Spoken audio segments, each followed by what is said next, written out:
ਅੱਜ ਦੀਆਂ ਖਬਰਾਂ ਵੱਲ ਚੱਲੀਏ ਤੇ ਸਭ ਤੋਂ ਪਹਿਲਾਂ ਜੇ ਨੈਸ਼ਨਲ ਲੈਵਲ ਦੀ ਖਬਰ ਸਾਂਝੀ ਕਰਦੇ ਜਾਈਏ, ਆਪਾਂ ਸਵੇਰੇ ਵੀ ਖਬਰ ਸਾਂਝੀ ਕੀਤੀ ਸੀ।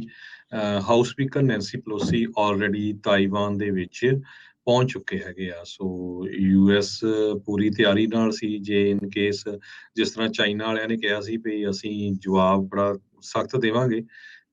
ਪਰ ਲੱਗਦਾ ਨਹੀਂ ਚਾਈਨਾ ਵਾਲਿਆਂ ਨੇ ਕੁਛ ਕੀਤਾ, ਪਰ ਆਲਰੇਡੀ ਨੈਂਸੀ ਪਲੋਸੀ ਉਹਨਾਂ ਦਾ ਹਾਊਸ ਸਪੀਕਰ ਜੋ ਹੈਗੇ ਆ, ਕਾਫੀ ਸਵਾਗਤ ਕੀਤਾ ਗਿਆ ਤਾਇਵਾਨ ਦੇ ਵਿੱਚ। ਚਾਈਨਾ ਦੇ ਮਿਨਿਸਟਰੀ ਆਫ ਫੋਰਨ ਅਫੇਅਰ ਨੇ ਇੱਕ ਸਟੇਟਮੈਂਟ ਜਾਰੀ ਕੀਤੀ ਆ, ਜਿਹਦੇ ਵਿੱਚ ਉਹਨਾਂ ਨੇ ਇਹ ਕਿਹਾ ਆ ਵੀ ਨੈਂਸੀ ਪਲੋਸੀ ਉਹਨਾਂ ਦਾ ਤਾਇਵਾਨ ਦੇ ਵਿੱਚ ਜਾਣਾ ਯੂਐਸ ਤੇ ਚਾਈਨਾ ਦੇ ਰਿਲੇਸ਼ਨ ਦੇ ਵਿੱਚ ਬਹੁਤ ਅਸਰ ਕਰੇਗਾ।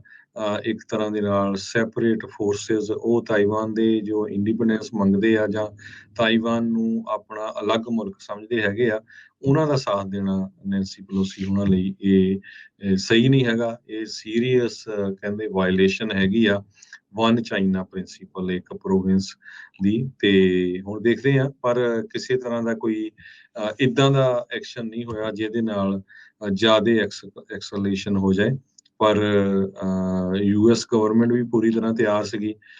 ਇਹਨਾਂ ਦਾ ਜੋ ਵਾਰਸ਼ਿਪ ਹੈਗਾ ਆ ਯੂਐਸਐਸ ਰੋਨਲਡ ਰੀਗਨ, ਉਹ ਪੂਰੀ ਤਰ੍ਹਾਂ ਉਹਨਾਂ ਨੇ ਆਪਣੀਆਂ ਪੋਜੀਸ਼ਨਾਂ ਤਿਆਰ ਰੱਖੀਆਂ ਹੋਈਆਂ ਸੀ। ਆਲਦੋ ਚੀਨੀ ਜਿਹੜੇ ਵਾਰਪਲੇਨ ਆ ਉਹਨਾਂ ਨੇ ਜਿਹੜਾ ਤਾਈਵਾਨ ਸਟ੍ਰੇਟ ਹੈਗਾ ਆ ਉਸ ਲਾਈਨ ਦੇ ਉੱਤੇ ਆਪਣੇ ਜਿਹੜੇ ਜਹਾਜ਼ ਆ, ਲੜਾਕੂ ਜਹਾਜ਼ ਆ, ਉਹ ਜ਼ਰੂਰ ਉਡਾਏ ਹੈਗੇ ਆ। ਇਸ ਤੋਂ ਉਤੇਜਿਤ ਹੋ ਕੇ ਜਿਹੜਾ ਚੀਨ ਵਾਲੇ ਆ ਉਹ ਕਹਿ ਰਹੇ ਆ ਵੀ ਹੁਣ ਅਸੀਂ ਮਿਲਟਰੀ ਆਪਰੇਸ਼ਨਸ, ਟਾਰਗੇਟਿਡ ਮਿਲਟਰੀ ਆਪਰੇਸ਼ਨਸ ਜਿਹੜੇ ਆ ਉਹ ਕਰਾਂਗੇ। ਇਹ ਟਾਰਗੇਟਿਡ ਮਿਲਟਰੀ ਆਪਰੇਸ਼ਨਸ ਇਹੀ ਸ਼ਬਦ ਵਰਤਿਆ ਸੀਗਾ ਜਿਹੜੇ ਰੂਸੀ ਰਾਸ਼ਟਰਪਤੀ ਪੁਤਿਨ ਨੇ ਜਦ ਯੂਕਰੇਨ ਦੇ ਉੱਤੇ ਹਮਲਾ ਕੀਤਾ ਸੀਗਾ। ਸੋ ਇਹ ਡਰ ਸੀਗਾ ਵੀ ਸ਼ਾਇਦ ਕਿਤੇ ਇਹ ਨਾ ਹੋਵੇ ਵੀ ਚੀਨ ਜਿਹੜਾ ਉਹ ਤਾਈਵਾਨ ਦੇ ਉੱਤੇ ਹਮਲਾ ਜਿਹੜਾ ਆ ਉਹ ਕਰ ਦੇਵੇ। ਹੁਣ ਇਹ ਇੱਕ ਜ਼ਰੂਰ ਜਿਹੜੀ ਚਿੰਤਾ ਆ ਉਹ ਇਹਨਾਂ ਨੂੰ ਸਤਾ ਰਹੀ ਹੋਵੇਗੀ ਜਾਂ ਸਤਾਏਗੀ ਵੀ ਇੱਦਾਂ ਦੀ ਕੋਈ ਚੀਜ਼ ਨਾ ਹੋਵੇ। ਪਰ ਇਸ ਦੇ ਉੱਤੇ ਅਮਰੀਕਾ ਦੇ ਵਿੱਚ ਰਿਪਬਲਿਕਨਸ ਦਾ ਵੀ ਸਾਥ ਨੈਂਸੀ ਪਲੋਸੀ ਨੂੰ ਜਿਹੜਾ ਉਹ ਮਿਲਿਆ ਆ।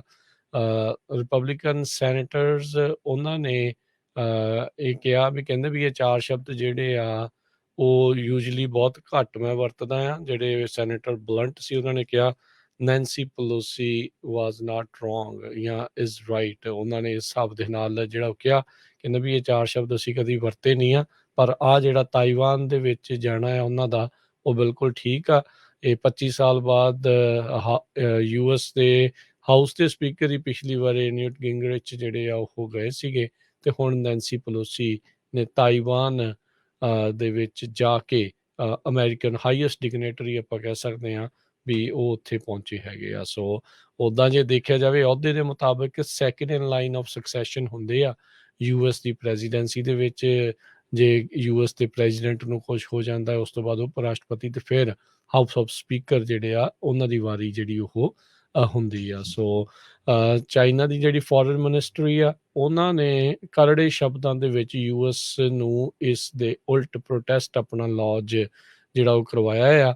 ਤੇ ਉਹਨਾਂ ਨੇ ਕਿਹਾ ਵੀ ਜਿਹੜੀ ਪੋਲੀਟੀਕਲ ਫਾਊਂਡੇਸ਼ਨ ਹੈਗੀ ਆ ਯੂਐਸ ਤੇ ਚਾਈਨਾ ਦੇ ਰਿਲੇਸ਼ਨ ਦੀ, ਉਸ ਦੇ ਵਿੱਚ ਇਸ ਦੇ ਕਰਕੇ ਕਾਫੀ ਜ਼ਿਆਦਾ ਦਰਾਰਾਂ ਜਿਹੜੀਆਂ ਉਹ ਪੈਣਗੀਆਂ ਤੇ ਇਸ ਦੇ ਸਖਤ ਸਿੱਟੇ ਜਿਹੜੇ ਆ ਉਹ ਭੁਗਤਣੇ ਪੈ ਸਕਦੇ ਆ।